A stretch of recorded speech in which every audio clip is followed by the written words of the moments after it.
मन बोल हरि हरि हरि बोल।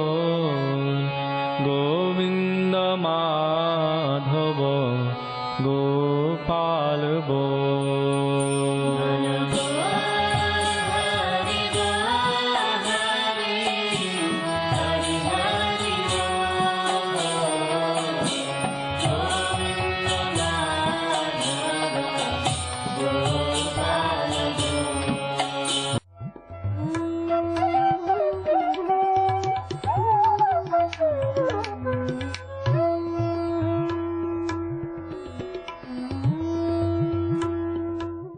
विष्णुपाद अष्टोत्तर शत श्री श्रीमद् भक्ति वेदांत नारायण गोस्वामी महाराज जी का शुभ आविर्भाव सन 1921 में बिहार के बक्सर जिले में मौनी अमावस्या के दिन अर्धरात्रि में हुआ था।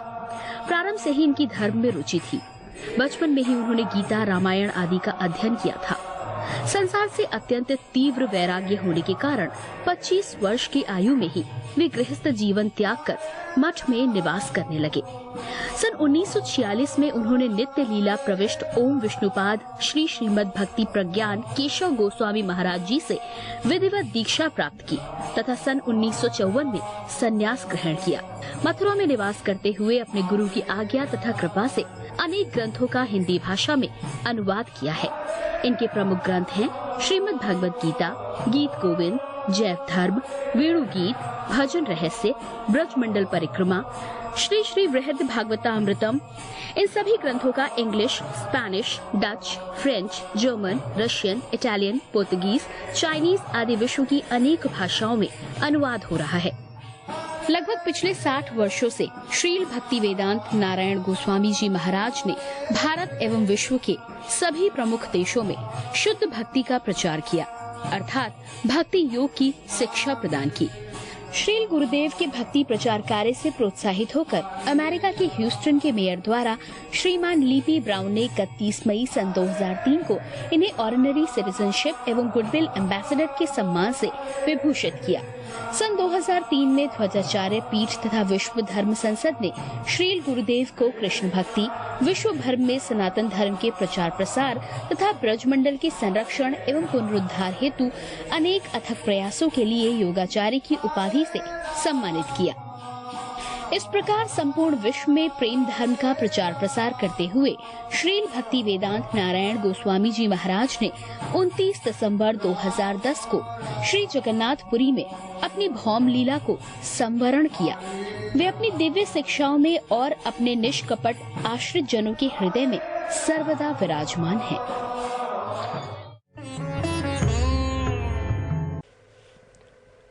सबसे पहले मैं अपने गुरुदेव नित्य लीला प्रविष्ट ओम विष्णुपाद अष्टोत्तर शत परिवर्जिकाचार्य श्री श्रीमद् भक्ति वेदांत नारायण गोस्वामी महाराज जी के चरणों में प्रणाम करता हूँ।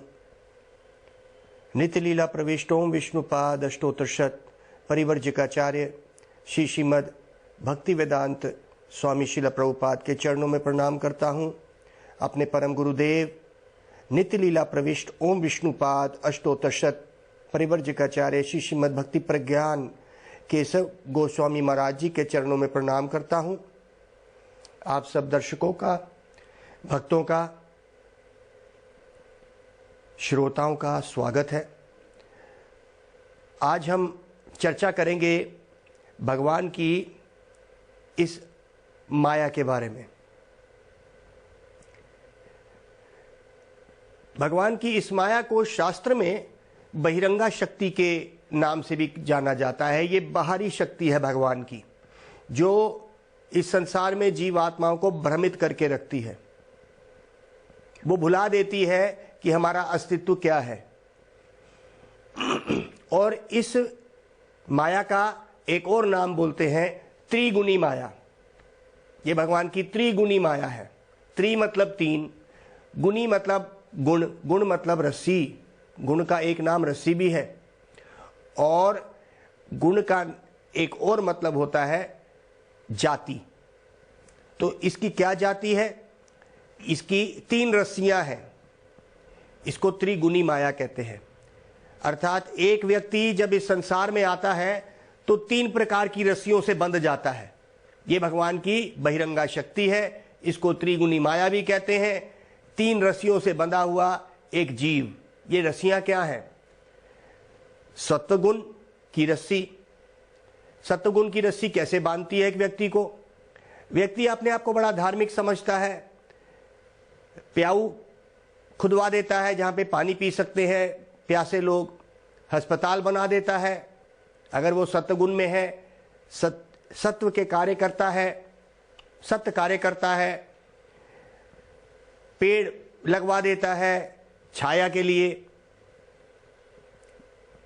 और जितने भी कार्य हैं समाज की अच्छाई के लिए वो करता है। ऐसे कार्यों को सत्वगुण के कार्य कहा गया है। रजोगुण के कार्य, जो रजोगुण की रस्सी है, एक व्यक्ति को बांधती है। कैसे?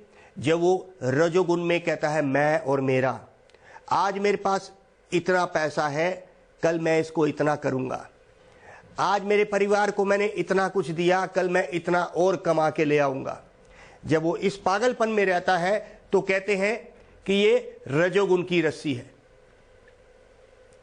जिसमें वो पैशनेट रहता है। सत्वगुण की रस्सी को अंग्रेजी में कहते हैं गुडनेस, रजोगुण की रस्सी को कहते हैं पैशनेट, और फिर आती है तमोगुण की रस्सी, अंधकार की, मोड ऑफ इग्नोरेंस।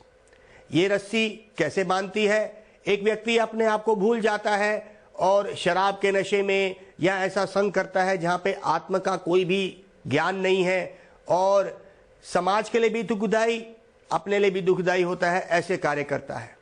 लड़ाई झगड़ा, छोटी बात में कुछ भी लड़ाई झगड़ा, शराब और इस तरह के तमोगुणी कार्य करना। तो कहते हैं कि भाई ये जो 3 प्रकार की रस्सियां हैं, ये भगवान की त्रिगुणी माया है। ऊर्ध्वम गच्छन्ति सत्वस्त, मध्य तिष्ठन्ति राजस,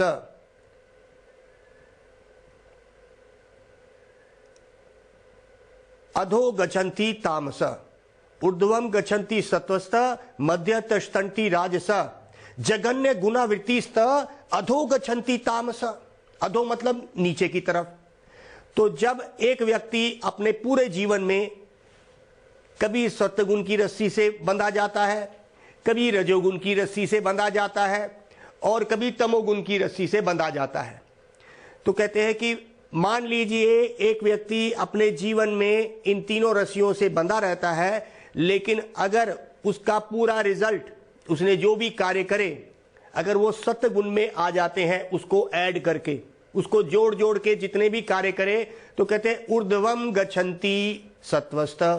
अगर उसका रिजल्ट, जितने भी उसने कार्य करे रजोगुण में, तमोगुण में और सत्वगुण में, अगर उसका रिजल्ट आया कि वो सत्वगुण में आया, तो कहते हैं ऊर्ध्वम गच्छन्ति। तो ऐसा व्यक्ति जब शरीर त्यागता है, जब वो सत्वगुण में रह के अपना शरीर त्यागता है, तो कहते हैं उसकी गति रहती है स्वर्ग लोकों की तरफ।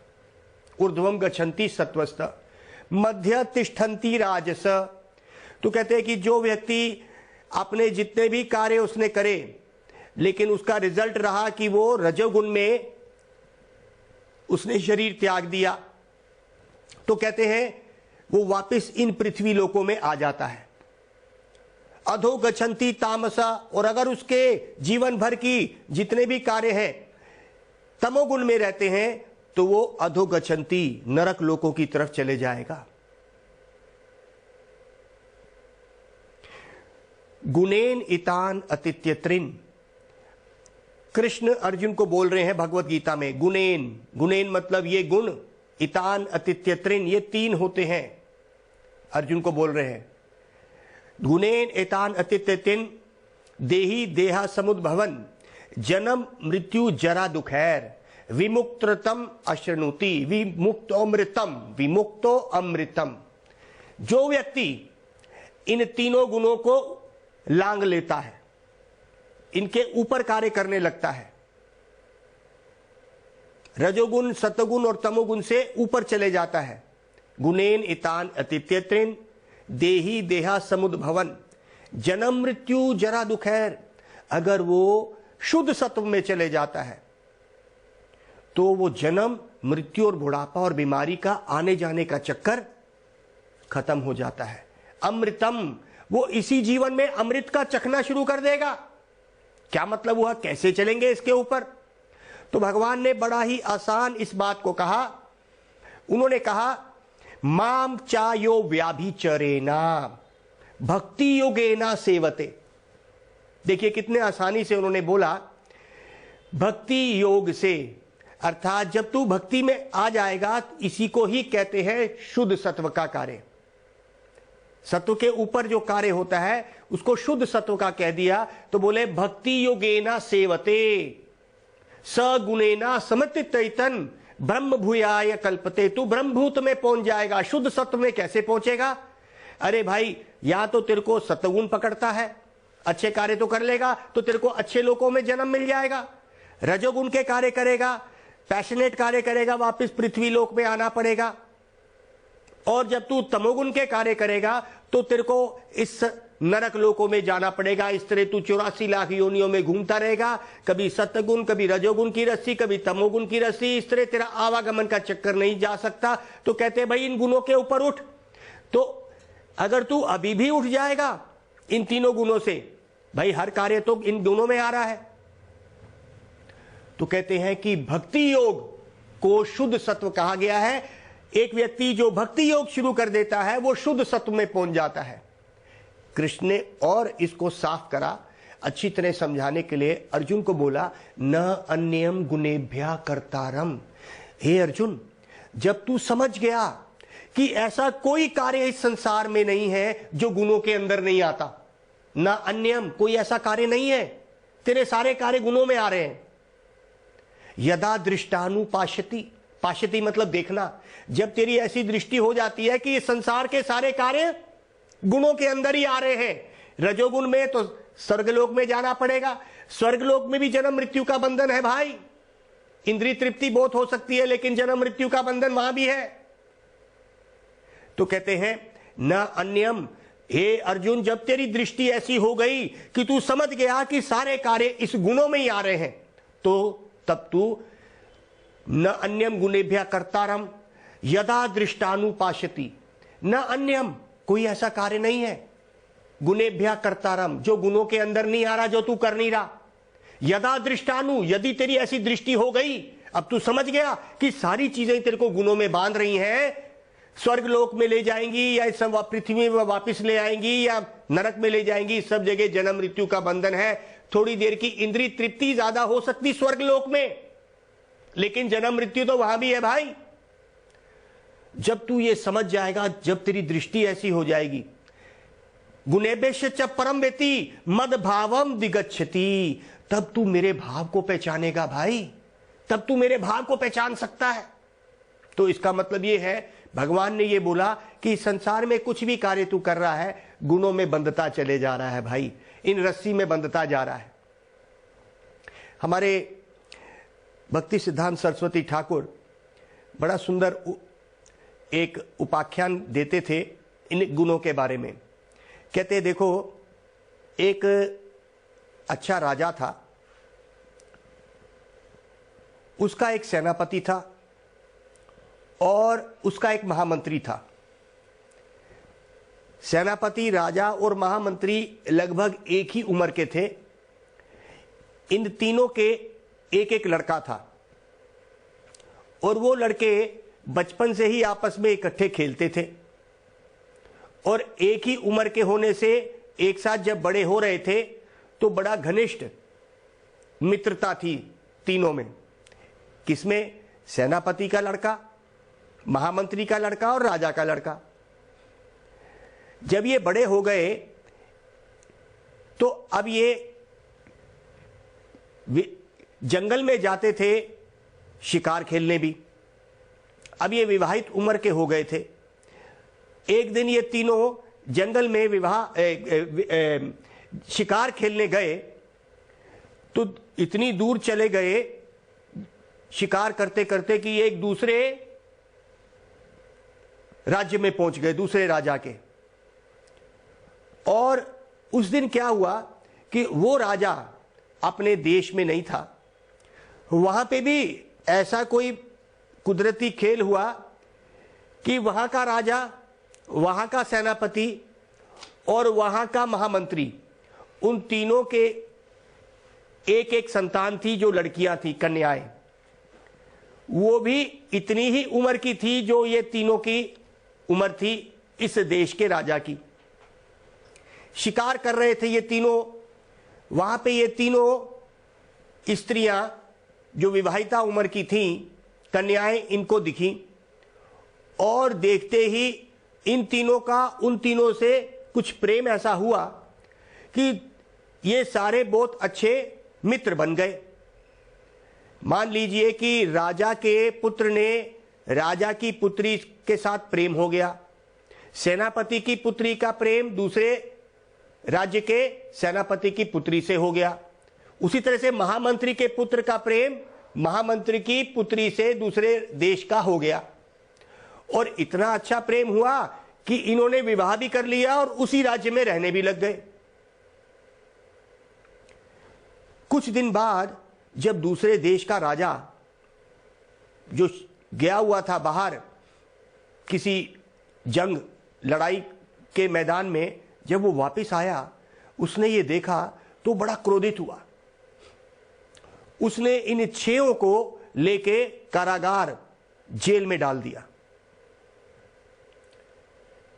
जब ये तीनों कन्याएं इसी देश की और उनको जेल में डाल दिया उन लड़कों के साथ, तो सब देशवासियों ने उस देश के कहा कि देखो, अपने देश की कन्याओं को क्यों डाल रहे हैं, उनको तो छोड़ दीजिए। तो खैर उन कन्याओं को छोड़ दिया, लेकिन उन तीनों को बंद कर दिया। राजा ने आदेश दिया इनको आजीवन कारागार दिया जाए, पूरी जिंदगी का। तो राजा के लड़के को उन्होंने, क्योंकि राजा का लड़का है, तो इस देश के राजा ने कहा इसको सोने की जंजीर से बांध दो। जो महामंत्री का लड़का था उसको चांदी की जंजीर से बांध दिया, और जो सेनापति का लड़का था उसको लोहे की जंजीर से बांध दिया। तो यहां पे भक्ति सिद्धांत सरस्वती ठाकुर इस कथा को के माध्यम से ये शिक्षा देते हैं, कहते हैं भाई देखो, चाहे वो सोने की रस्सी से जंजीर से बंधा या वो चांदी की जंजीर से बंधा और या वो लोहे की जंजीर से बंधा, तीनों ही जंजीर से बंध गए। अब उनके हाथ पांव नहीं चल रहे और जो जेल के नियम हैं वो भी लागू हो रहे हैं। जेल के नियम भी लागू हो रहे हैं। जेल में सुबह चक्की पीसनी पड़ेगी, चाहे वो सोने की जंजीर है का मुल्जिम है, चाहे वो कैदी है चांदी के जंजीर का, चाहे वो कैदी है लोहे के जंजीर का। कैदी तो कैदी है, जंजीर वैसे ही बांधती है हाथ पांव को, सजा वैसी ही है।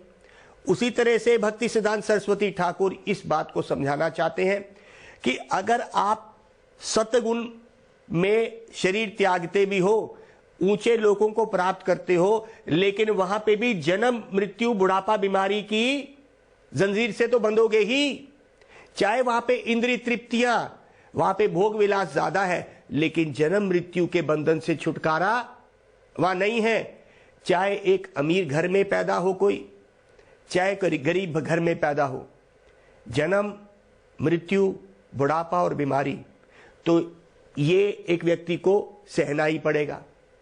चाहे वो सोने की जंजीर में हो, अर्थात एक बड़े घर में पैदा हो, या वो चांदी के जंजीर में हो, ना ज्यादा अमीर ना ज्यादा गरीब, और चाहे वो गरीब के घर में पैदा हो, अर्थात लोहे की रस्सी से बंधा हो।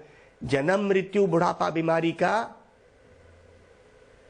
जो सजा है सबको भोगनी है। इस बात को समझेंगे।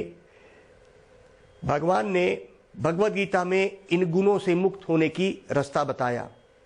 एक व्यक्ति कोई भी कार्य करता है, उसको उस कार्य का फल मिलना ही मिलना है। अच्छा फल होगा तो फिर ऊंचे लोकों में जाके भी जन्म मृत्यु का बंधन, बुरा फल होगा तो नरक में पहुंचेगा। तो उन्होंने कहा भाई इन गुणों से छुटकारा कैसे हो? तो कहते हैं ये भगवान की त्रिगुणी माया है, 3 गुणों में बांध देती है, रजोगुण, सत्वगुण और तमोगुण।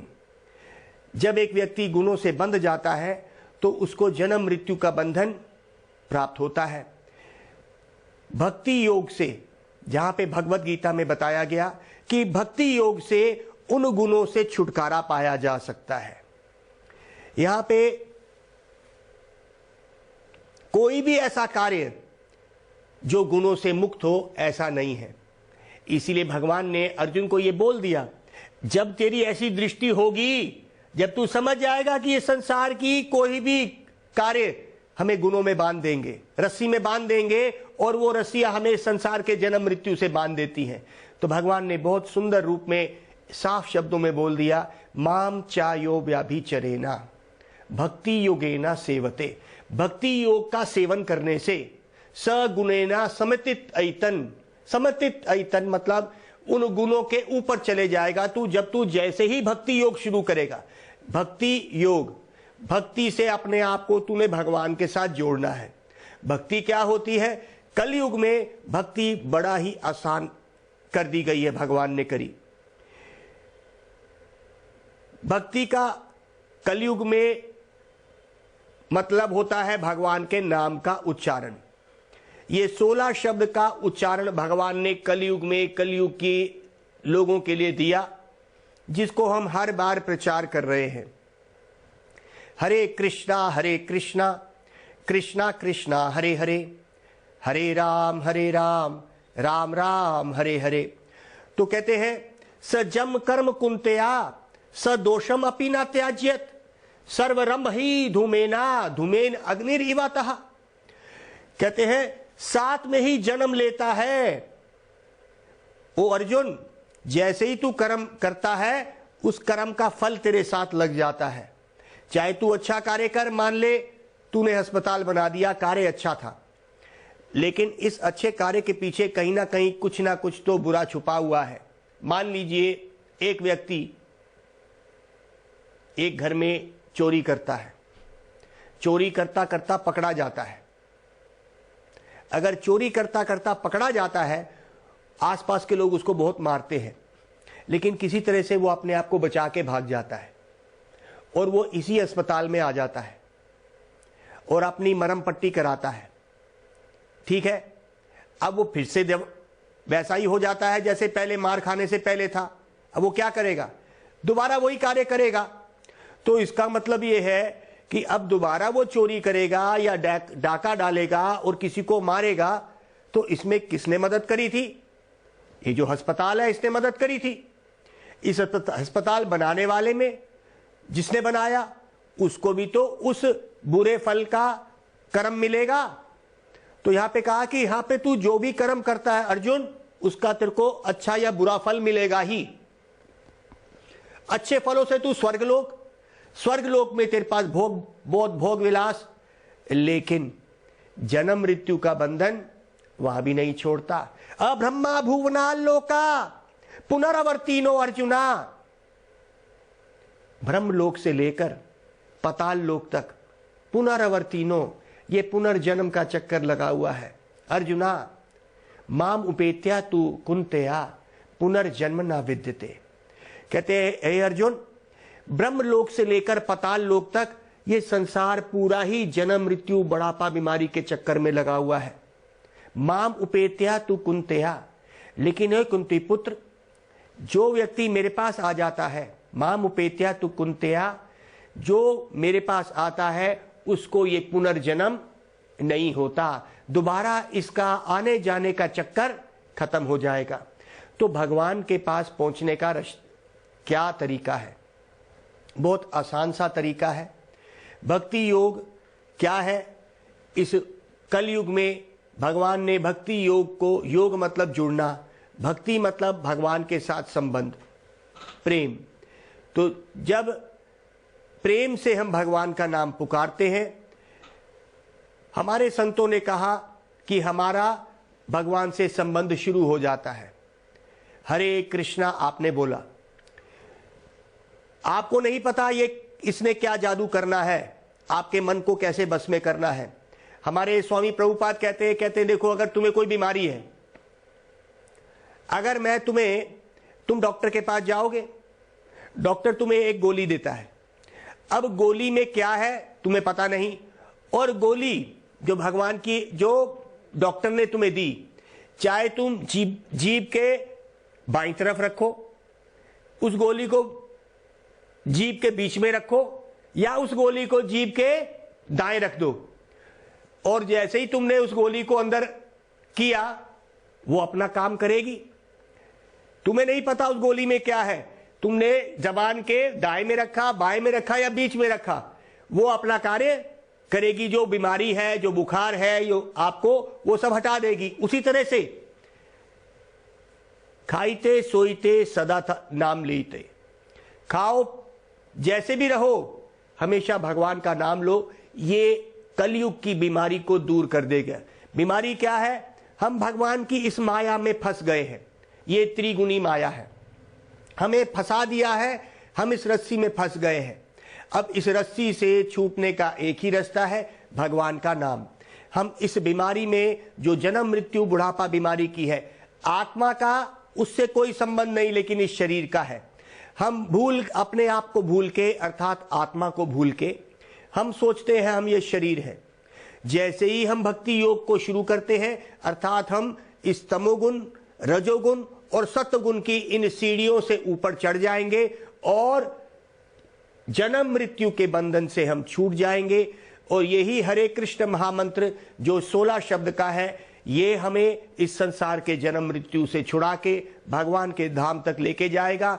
जो इस संसार में हम प्रेम खोज रहे थे, इस नाम से वो प्रेम भगवान तक पहुंच जाएगा। जैसे एक व्यक्ति को किसी और व्यक्ति के साथ प्रेम होता है, उसका नाम पुकारता है। अगर उसका प्रेम अपने पिता से है तो बार बार पिताजी पिताजी करता है ना। अगर एक स्त्री को एक पुरुष से प्रेम है तो बार बार उसका नाम पुकारेगी। प्रेम जब होता है, उसका नाम बार बार पुकारा जाता है। तो भगवान का जो दिव्य नाम है, भगवान और भगवान के नामों में कोई अंतर नहीं है। नाम नामे कारी बहुधा निज सर्वशक्ति, तत्रा पिता निमिता स्मरणे न काला, एतादृशी तव कृपा भगवन ममापि, दुर्दे विदिशम इझानी नानुरागा। शिक्षाष्टक जो चैतन्य महाप्रभु ने 8 श्लोक दिए, उसका दूसरा श्लोक ये है कि भगवान ने अपने नामों में पूरी शक्ति भर दी है, और भगवान के नाम में कोई अंतर नहीं है। हमारे नाम और हमारे में अंतर है। भगवान का नाम दिव्य है, इसीलिए सोते उठते बैठते जागते भगवान का नाम लेंगे। एक बारी मेरे साथ बोलेंगे, हरे कृष्णा कृष्णा कृष्णा हरे हरे, हरे राम राम राम हरे हरे। गौर प्रेमानंदे हरि हरि बोल। मन बोल हरि बोल हरि, हरि हरि बोल। गोविंद माधव गोपाल बोल।